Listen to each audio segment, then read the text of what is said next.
आपका शिलांग का पठार,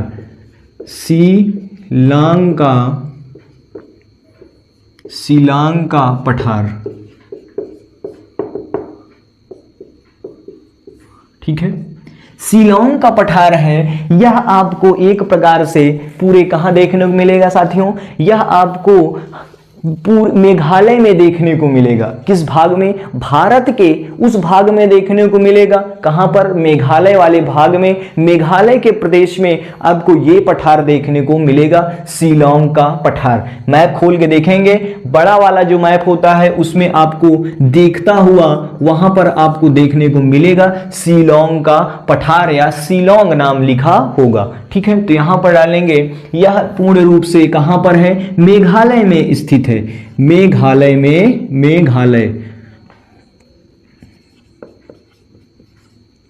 मेघालय में स्थित है। देखिए साथियों, राइटिंग पर बिल्कुल मत जाइएगा, पहली बात, ठीक है, क्योंकि जानते हैं कि कहते हैं कि जिसका जब ज्यादा दिमाग चलना शुरू होता है तो राइटिंग अपने आप चिली बिलैया हो जाती है, ध्यान रखना, ठीक है ना। तो एकदम संपूर्ण रूप से वो कहावत भी बढ़िया बनी है कि जब कोई चीज़ ज़्यादा करने लगो तो साला कुछ ना कुछ तो थोड़ा बहुत छूट ही जाता है, ठीक है ना। तो ध्यान रखना। तो मेघालय में क्या है? शिलांग का पठार आपका स्थित है और पूर्ण रूप से स्थित है। देखिए यहाँ पर अगर हम बात करें कि यहाँ पर जो हमारी राजमहल की पहाड़ियाँ हैं, राजमहल की पहाड़ियाँ जो है, ये देखिए यहाँ आपका पश्चिम बंगाल, मान लीजिए ये भाग आपका क्या है? पश्चिम बंगाल का, और यही ये आपका क्या है? बांग्लादेश। क्या है भैया? यहां पर मैं एक मोटी मोटी भाषा में समझा रहा हूं, ये आपका पश्चिम बंगाल, ये आपका बांग्लादेश, और ये हो गया आपका मेघालय। ध्यान रखना, समझा रहा हूं जो चीज।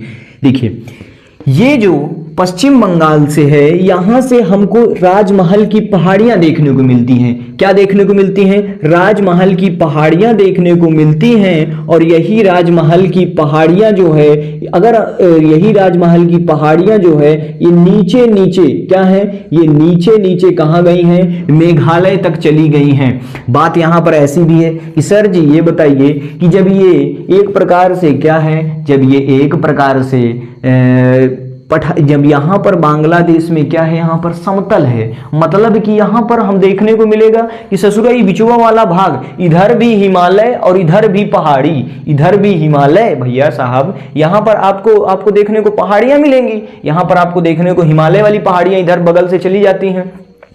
तो यहाँ पर क्या कहते हैं? क्वेश्चन बनेगा कि भैया साहब यहाँ पर समझाइए सर जी, ये बताइए कि ये बांग्लादेश वाला भाग क्यों समतल क्यों है? क्या है? समतल क्यों है? तो साथियों जान लीजिए, इधर से जो है गंगा जी आती हैं और इधर से आती हैं कौन? ब्रह्मपुत्र जी। दोनों आकर के यही बांग्लादेश में आकर के सबसे बड़ा डेल्टा बनाती हैं और उसका नाम क्या है? सुंदरवन डेल्टा। देखने को मिलेगा आपको यही वाले भाग पर, पश्चिम बंगाल, और यहीं पर आपको दोनों जगहों पर देखने को मिलेगा। दोनों जगहों पर सबसे ज्यादा डेल्टा ये आपको ज्यादा अधिकतर भाग में देखने को मिलता है। तो ये क्या कहते हैं कि इस वाले भाग में इतना ज्यादा ये निक्षेपित कर चुकी हैं, मतलब कि ये दोनों नदियां, गंगा जी और इधर से ब्रह्मपुत्र, ये दोनों क्या कर चुकी हैं? इतना ज्यादा निक्षेपित कर चुकी हैं कि ये जो राजमहल की पहाड़ी है, ये जो राजमहल की पहाड़ी है, इसको क्या कर चुकी हैं? इतना ज्यादा इसका मलबा जो है हटा के मतलब कि समतल कर दी हैं। क्या कर दी हैं? समतल कर दी हैं। अगर इसको हम खुंद करके देखेंगे तो नीचे आपको क्या मिलेगा? क्या मिलेगा भाई? नीचे आपको राजमहल की पहाड़ी मिलेगी, राजमहल की पहाड़ी मिलेगी, और यही जो है इधर भी राजमहल की पहाड़ी स्थित है और इधर भी राजमहल की पहाड़ी स्थित है। तो यही राजमहल की पहाड़ी जो ये बांग्लादेश में समतल हो गई है, इसी को कहते हैं, इसी को हम कह देते हैं राजमहल का गैप। क्या कहते हैं? राजमहल गैप या मालदा गैप के नाम से जानते हैं। ध्यान रखना, राजमहल गैप, राजमहल गैप या मालदा गैप, मालदा गैप। राजमहल गैप या मालदा गैप इसको कहते हैं। ये बांग्लादेश में जो गैप है, मतलब कि यहाँ पर राजमहल की पहाड़ी का क्या कर चुके हैं, निक्षेपण हो चुका है इन ब्रह्मपुत्र और गंगा जी की वजह से, जिससे इसको मालदा गैप या राजमहल गैप कहते हैं। अधिकतर क्वेश्चन कहाँ से पूछा जाता है कि ये मालदा गैप कहाँ पर स्थित है, तो मालदा गैप आपको कहाँ देखने को मिलेगा, बांग्लादेश में देखने को मिलेगा। और राजमहल की पहाड़ियां मतलब अगर जो हमारी एक बात और हम समझ लें यहां से साथियों, उधर हमारा क्या है कि इधर हमारा, ध्यान से देखिए, आपको कैमरे में दिख रहा होगा, यहां अगर नहीं दिख रहा होगा तो यहां हमारा क्या है, इधर हमको हिमालय का पर्वत दिखता है।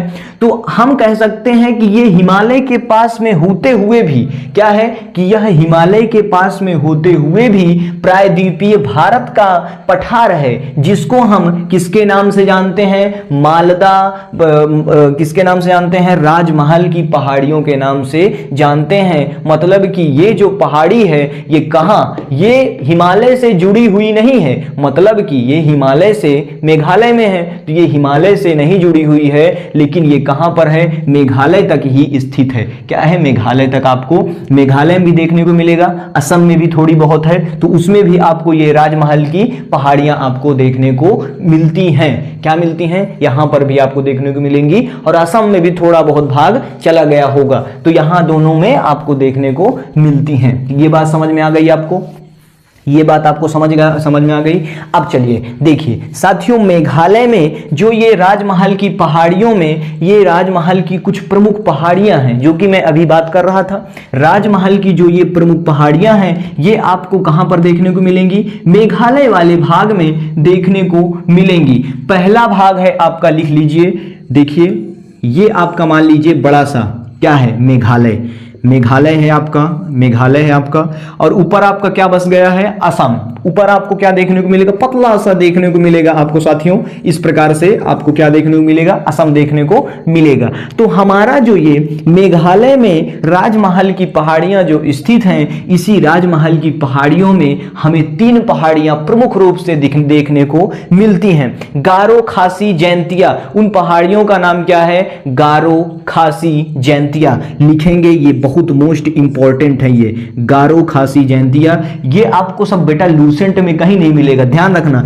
लूसेंट का एक भी पॉइंट नहीं है, पहले बता दिया हूं, इस प्रकार से आपको लूसेंट में यही दे देगा कि गारो, खासी, ये सब देखिए एक प्रकार से जब आप पढ़ेंगे ना, जब कोई चीज आप किसी चीज की तैयारी कर रहे हो तो थोड़ा डीपली घुस करके पढ़ लिया करो भाई। जब डीपली घुस करके पढ़ेंगे तो आपको उसका मतलब समझ में आ जाएगा कि यार भारत में ऐसे ऐसे भी बहुत बड़े बड़े अजूबे हैं, वो समझ में आ जाता है, ठीक है ना। आप तो बस लूसेंट पढ़ लिए हो, बस याद करके चल दिए हो, पेपर दे आए हो, फिर बाद में पेपर वापस आने के बाद जब पूछा जाता है कि बेटा क्या लगा के आए हो इसका आंसर, तो बेटा 2 मिनट सोचता है। भाई सबके साथ ऐसा होता है, ऐसी बात नहीं है कि आप उसमें के नए अजूबे हो, इसमें कोई बात नहीं है, सबके साथ ऐसा होता है कि बेटा 2 मिनट सोचता है, कहता है हाँ पापा जी ये लगा के चले आए हैं, हाँ भैया ये लगा के चले आए हैं, ठीक है ना। तो ये होता है, मतलब कि कॉन्सेप्ट क्लियर नहीं, आपने रट लिया और उसको जाकर के क्या कर दिया, पेस्ट करके वहां पर, मतलब यहाँ कॉपी किए और वहां जाके पेस्ट करके चले आए, ठीक है। अगर लेकिन आप अगर पीसीएस उसीएस की तैयारी कर रहे हो, यदि आप अगर हाई लेवल की तैयारी कर रहे हो, तो बिल्कुल भी लूसेंट को एक तरफ रख दीजिए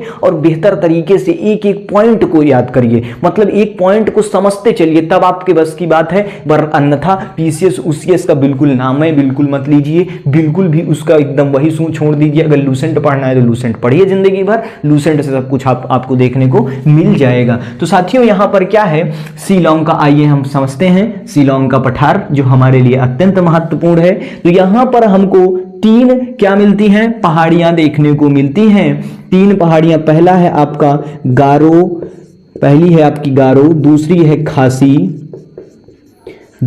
खासी और तीसरी है जयंतिया। गारो, खासी, जयंतिया और एक पहाड़ी और है आपकी जिसका नाम है मिकिर। क्या नाम है भैया, मिकिर। मतलब कि यहां पर मैंने आपको मेघालय वाला ये भाग बताया और यहां पर आपको मैंने ये पहाड़ियां के रूप में मतलब समझा दिया कि यहां पर 3 प्रकार की पहाड़ियां हैं जो कि गारो, खासी, जयंतिया और मिकिर। एक पहाड़ी आपको देखने को मिलेगी असम में जो कि आपकी जो कि आपकी राजमहल की पहाड़ी के साथ थी, तो उसका नाम है आपको रेंगमा मिकिर। क्या नाम है भैया? रेंगमा मिकिर। तो एक पहाड़ी आपको असम में देखने को मिलेंगी जिसका नाम रेंगमा मिकिर है। तो गारो, खासी, जयंतिया और मिकिर और रेंगमा मिकिर, ये आपको 3 पहाड़ियां कहां देखने को मिलेंगी?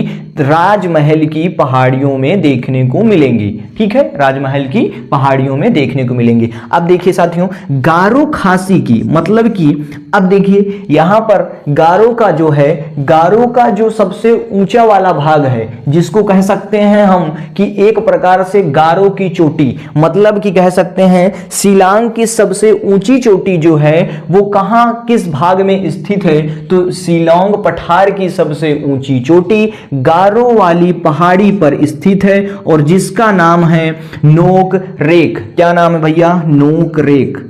नोक रेक,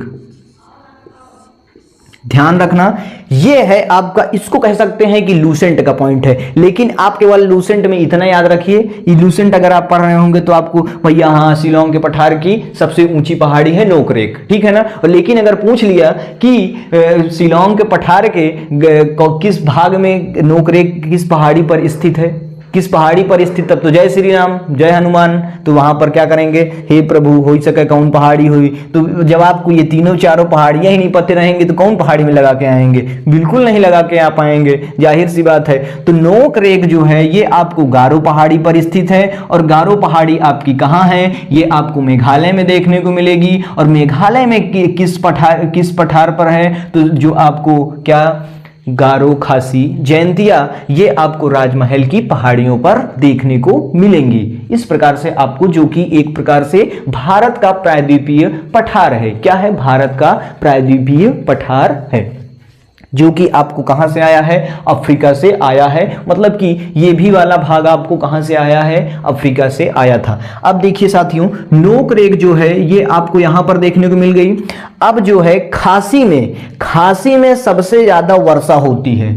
खासी वाली पहाड़ी जो है यहां पर सबसे ज्यादा वर्षा होती है, मतलब कि शिलांग के पठार में खासी की पहाड़ी पर सबसे ज्यादा वर्षा होती है। कहां पर होती है? खासी की पहाड़ी पर होती है। तो खासी की पहाड़ी अत्यंत महत्वपूर्ण है। यहां पर लगभग 1400 सेंटीमीटर की वर्षा होती है साथियों। 1400 सेंटीमीटर माने रखता है बहुत ज़्यादा, ठीक है, मतलब कि हम अच्छे से, मतलब कि होती है, क्या होती है? बारिश होती है, वर्षा होती है। तो यहाँ पर साथियों आप लिखेंगे शिलांग के पठार में, खासी की पहाड़ी में भारत की सबसे ज़्यादा वर्षा वाली पहाड़ी है या पहाड़ी है। पहाड़ी लिखेंगे, गारो, खासी, जयंतिया। और आपकी ये जयंतिया है, जयंतिया उसके बगल में स्थित है। मिकिर है और रेंगमा मिकिर आपकी असम वाले भाग में स्थित है। तो इस प्रकार से आप इसको लिख लीजिएगा अपने कॉपी में। यहीं पर आपका क्या होता है? शिलांग का पठार खत्म हो जाता है और पठारी